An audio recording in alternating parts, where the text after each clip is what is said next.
Nouvelle session d'information sur A30 Télévision, mesdames et messieurs. Bienvenue à tous et à chacun. Le président de la République démocratique du Congo fait Dr Honoris Causa pour ses nombreuses réalisations accomplies à la tête du pays.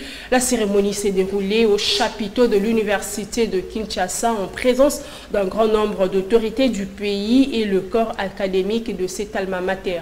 Jean-Marie Kayimé, recteur de l'université, a évoqué plusieurs raisons qui ont poussé cette institution universitaire à décerner ses diplômes aux premiers citoyens congolais, entre autres l'effectivité de la liberté d'expression et l'augmentation du budget national. Désormais, Dr Honoris Causa, Félix Tshisekedi s'est réjoui de cet acte de l'UNIKIN qu'il a accepté avec humilité. Un doctorat honoris causa est un titre honorifique décerné par une université ou une faculté à une personnalité imminente. Le chef de l'État Félix Tshisekedi a reçu hier le président de transition du Gabon, le général Brice Oligui Nguema. Les échanges ont porté notamment sur la réintégration du Gabon dans la communauté économique des États d'Afrique centrale. Dans sa tenue d'officier militaire, le président de la transition de la République gabonaise, Brice Oligui Nguema, est arrivé à Kinshasa en fin de matinée ce mercredi 11 octobre 2023. Accueilli au terminal présidentiel par le chef de la diplomatie congolaise, Christophe Lutundula, le général Oligui Nguema a pris la direction du Mont Galima pour rencontrer le président Félix-Antoine Tshisekedi Tshilombo. Au palais présidentiel, les deux chefs d'État ont eu un entretien en tête-à-tête de plus de 2 heures avant d'associer leurs collaborateurs respectifs. Diplomatie, sécurité et climat étaient au centre de leurs entretiens. L'objet de notre visite ici, en terre congolaise à Kinshasa, c'est d'abord d'échanger avec son homologue sur les questions de paix et de sécurité, mais également les questions de climat. Comme vous le savez, il y aura une conférence sur les bassins du Congo, non loin d'ici à Brazzaville, et nous comptons nous y rendre et échanger également pour les questions de climat qui concernent également l'Afrique. Le deuxième point, ce qui nous amène ici à Kinshasa, c'est cette étape dont vous parlez de la tournée. Vous savez que depuis le 30 août 2023, le Gabon est passé dans une nouvelle ère, suite à une élection non démocratique dont nous avons longtemps échangé et que nous avons besoin de son concours pour nous accompagner, pour nous aider également, comme le fait le facilitateur, M. le Président Touadéra, dans la zone de la CAC, afin que le Gabon puisse retrouver sa place dans le concert des nations, pour qu'on puisse être accepté. Et donc nous avons besoin de l'appui du président Tshisekedi ici présent. Et pour le peuple congolais, qui a des échéances également à venir, et qui sont des moments particuliers, vous avez des élections, nous souhaiterons que ça se passe dans la paix sociale, et que nous avons constaté que depuis l'arrivée du président Tshisekedi au pouvoir, depuis son intronisation, il y a la paix, cette paix ici au Congo. Et c'est cette paix qu'il faut préserver et qu'il faut continuer. C'est sur ces chaudes accolades et un large sourire que les deux personnalités, que les deux chefs d'État se sont séparés. Le général président a repris son avion pour le palais du bord de mer à Libreville.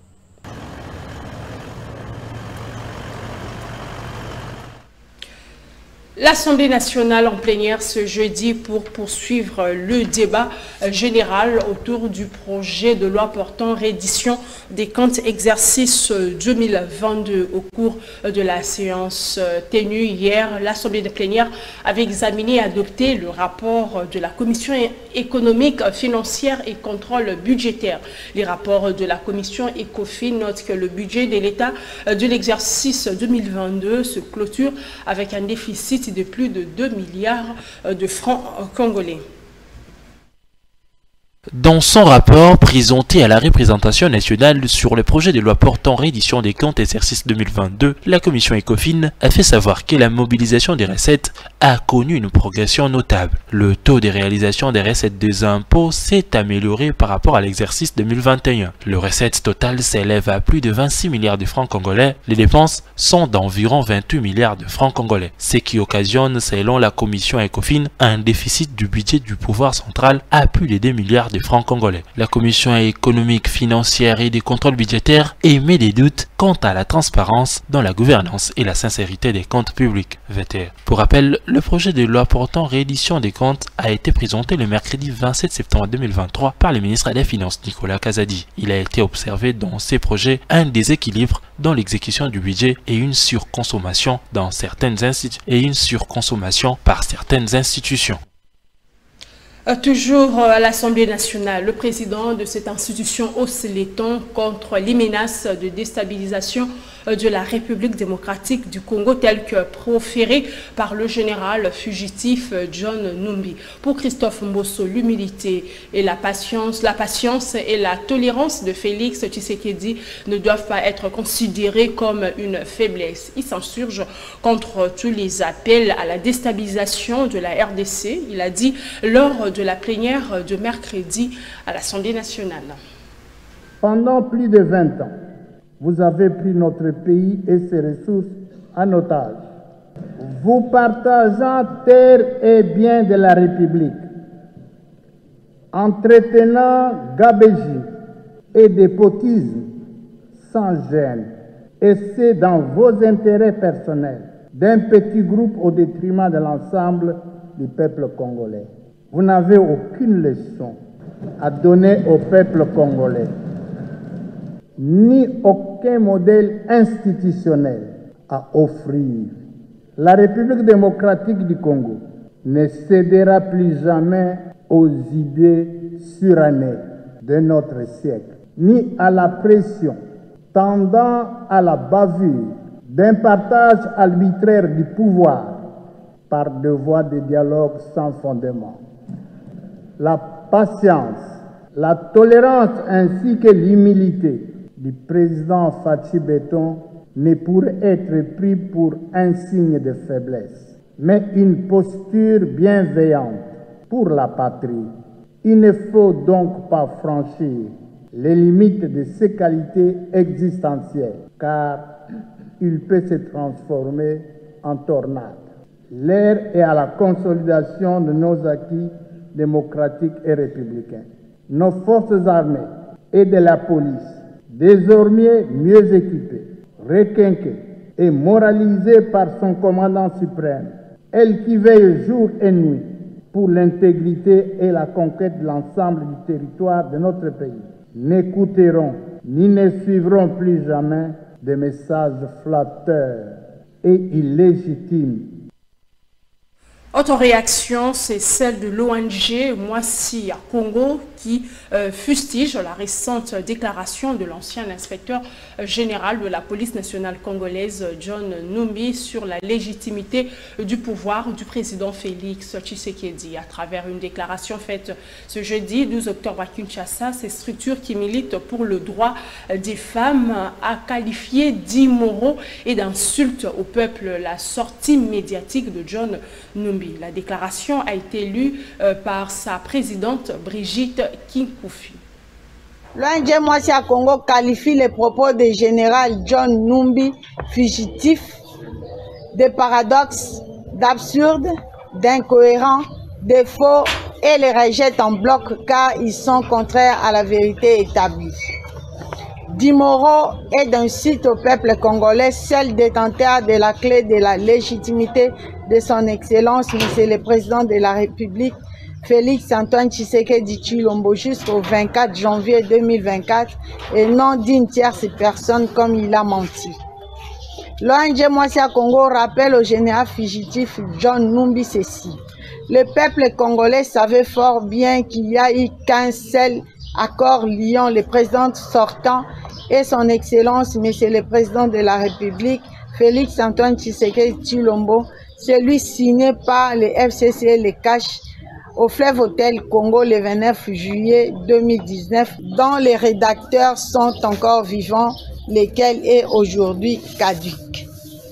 L'ONG Mwasi Congo demande au peuple congolais de s'élever comme un seul homme et faire bloc autour de son Excellence Félix Antoine Tshisekedi Tshilombo, président de la République. Nous saisissons de cette opportunité pour porter à la connaissance de tous les Congolais que la gouverneure de la province du Lualaba, Fifi Masuka Saini, est plébiscitée par notre organisation Mwasi Congo, meilleur gouverneur de la République démocratique du Congo pour le premier quinquennat de son Excellence Monsieur le Président de la République, Félix Antoine Tshisekedi Tshilombo, pour ses riches réalisations dans plusieurs secteurs de la province, notamment dans la construction des infrastructures à titre illustratif, la construction de l'aéroport moderne.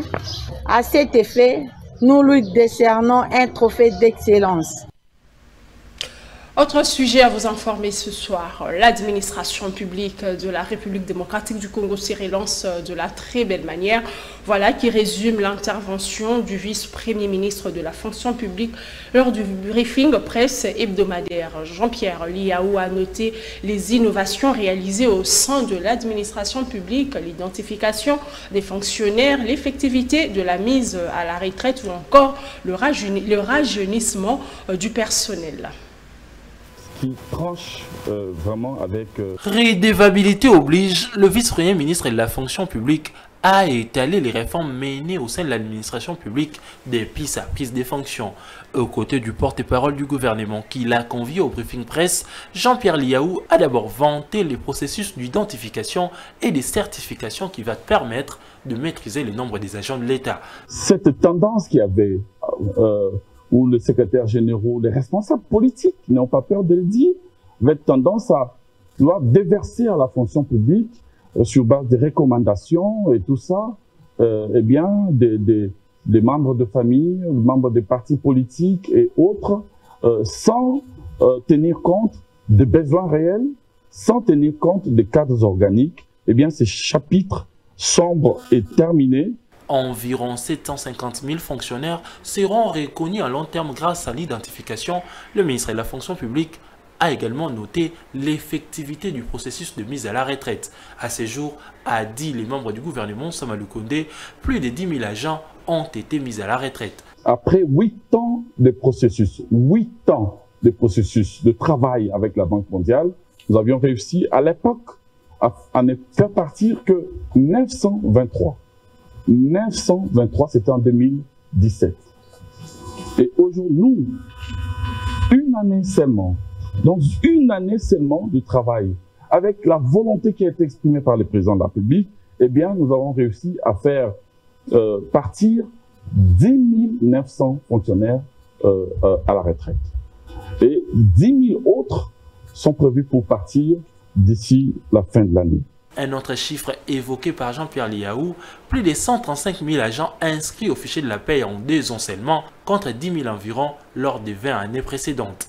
Il a insisté sur les rajeunissements du personnel avant d'annoncer également l'instauration dans les tout prochains jours de la semaine anglaise au sein de l'administration publique. Parce que j'ai fait passer, comme vous étiez là, certainement 15 décrets dernièrement au Conseil des ministres qui actualisent les anciens décrets, mais qui aussi portent de nouvelles options, notamment l'érection, disons l'avènement de la semaine anglaise, parce que bientôt nous allons, dès que le décret est signé, permettre à ce que les agents publics puissent disposer de l'air samedi pour des activités agro-pastorales. Le ministre a également placé un mot sur l'entrée numérique avec le portail Fonction publique Nachombo qui permettent aux agents de mener plusieurs démarches sans pour autant se déplacer.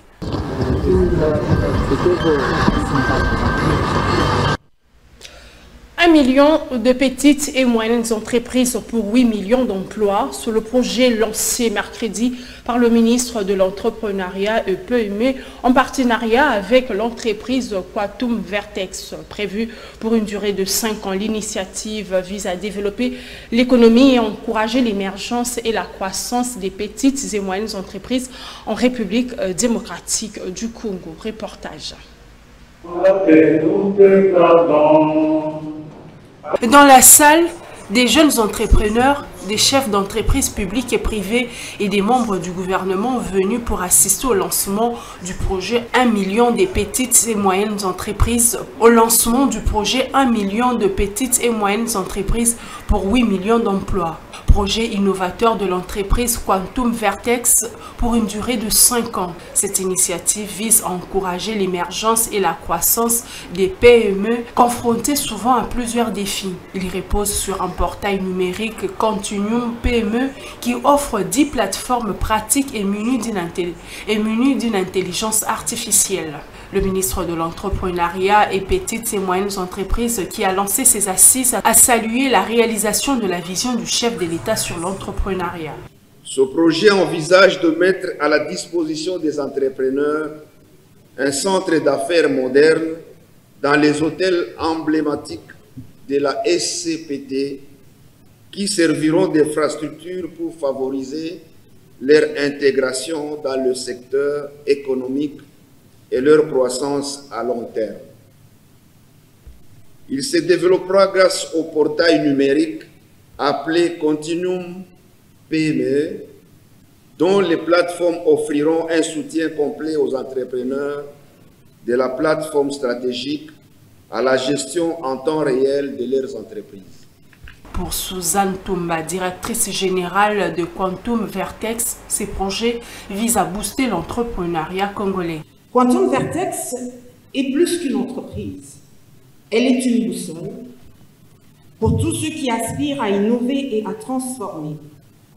Notre initiative 1 million de PME ne vise pas seulement à stimuler l'économie, mais aussi à remettre l'entrepreneuriat au cœur de la nation congolaise. Imaginez un Congo où chaque coin de rue voit naître une nouvelle PME, où l'audace et l'innovation sont les maîtres mots. Un Congo où l'entrepreneuriat n'est pas seulement une option, mais un pilier central d'une économie robuste et florissante. Outre le discours, les panels, ici, les chefs d'entreprises publiques ou privées ont abordé des questions liées notamment au développement de PME congolais.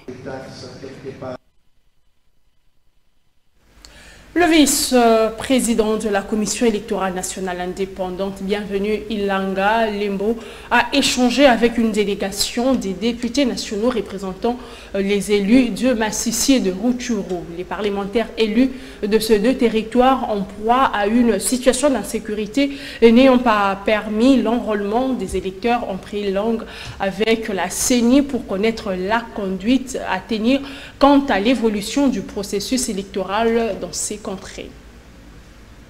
Nous avons fait une petite réunion importante qui a pris le temps nécessaire.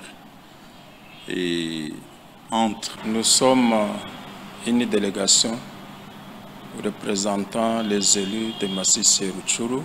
Nous sommes venus voir les responsables de la CENI en fait que nous ayons des amples informations concernant les élections dans nos territoires. Vous savez qu'il est prévu que les élections aient lieu le 20 décembre de cette année, c'est dans 2 mois. Et nous n'avons pas encore de réponse exacte pour savoir si Rutshuru et Massissi seront concernés par le processus électoral. La population a le désir profond et légitime de se faire arroler pour détenir le droit comme les autres peuples congolais. Mais quand ils nous posent des questions, nous n'avons pas de réponse. Ça nous embarrasse. Nous-mêmes, nous demandons si nous irons aux élections, s'il faut nous préparer. Ça nous stresse.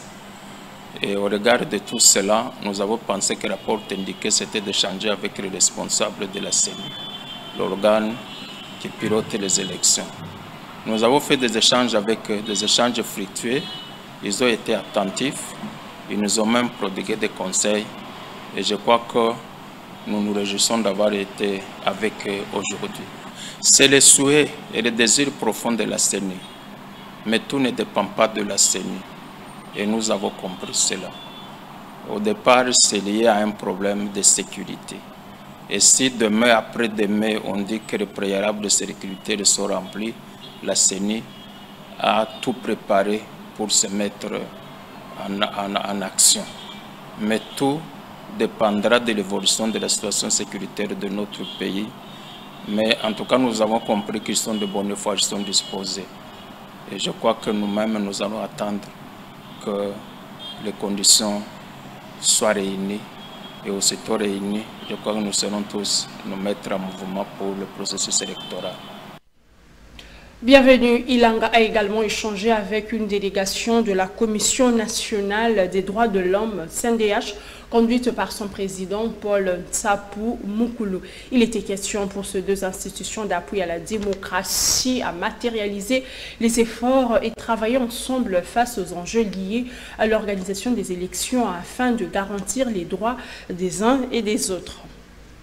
Nous avons fait une petite réunion importante qui a pris le temps nécessaire et entre deux institutions d'appui à la démocratie, la CENI et la CNDH, Commission nationale des droits de l'homme, que je préside, dans le cadre des enjeux qui pointent à l'horizon, notamment en ce qui concerne la CENI, la préparation et l'organisation des élections à la fin de cette année. Alors, nous avons envisagé la collaboration pour permettre à notre institution, qui est une institution auxiliaire aussi, qui peut apporter un plus dans le travail qui est fait par la CENI, qui est le pouvoir organisateur des élections. Les élections, ça sous-entend aussi le droit de vote. Les élections, ça sous-entend le droit de ceux qui postulent, les droits des électeurs. Voilà pourquoi un travail de monitoring par rapport à ces droits devrait être aussi, qui est le nôtre, devrait être pris en compte, probablement, puisque nous allons revenir, à travers un protocole de collaboration, sans chercher à empiéter sur les compétences, si vous voulez, le rôle du pouvoir organisateur des élections sur l'ensemble du territoire national. Dans un autre chapitre, la mission de contrôle diligentée par l'autorité de régulation de la sous-traitance dans le secteur privé se poursuit de manière idoine dans la province de Lualaba. Le directeur général de l'ARSP en compagnie des OPJ s'est rendu dans la société minière Kamao Copper RSA. Objectif, faire respecter la loi sur la sous-traitance.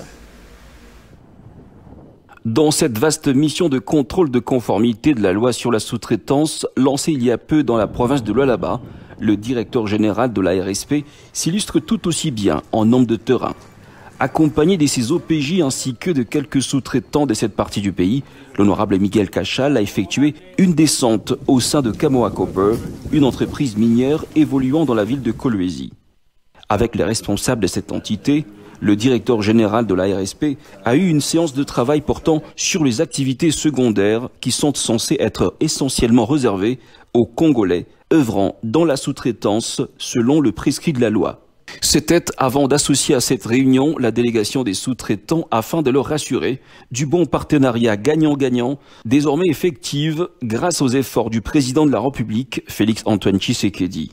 Nous avons été ravi d'abord de la présence du DG, l'honorable Miguel, qui s'est transporté de Kinshasa pour venir parler au nom et pour le compte de nous, entrepreneurs. On s'est dit on était orphelins, mais là nous avons compris que nous avons un avocat auprès du chef de l'État, en train d'orgner à l'oreille du chef de l'État, et en prenant tout ce que nous avons comme plainte et déposer à l'oreille du chef de l'État pour que la chose puisse être d'application. Nous sommes dans le site de la société Kamoa Copper SA. Le contrôle a été lancé par le directeur général de l'ARSP. Chose promise, chose faite. Aujourd'hui, vu les recommandations qui ont été faites par le directeur général, nous pouvons confirmer que l'oreille a été à l'écoute auprès de la compagnie Kamoa SA. Nous remercions le directeur général de l'ARSP qui est en train de matérialiser sans effort la vision du chef de l'État en voulant rendre la jeunesse congolaise forte et indépendante. Rappelons tout de même que cette deuxième phase du contrôle concerne toutes les entreprises principales et sociétés multinationales évoluant dans tous les secteurs de l'économie nationale. Mesdames et messieurs, c'est par ici que prend fin cette session d'information. Merci de votre attention. Je vous retrouve demain à 13h pour une nouvelle édition. Au revoir.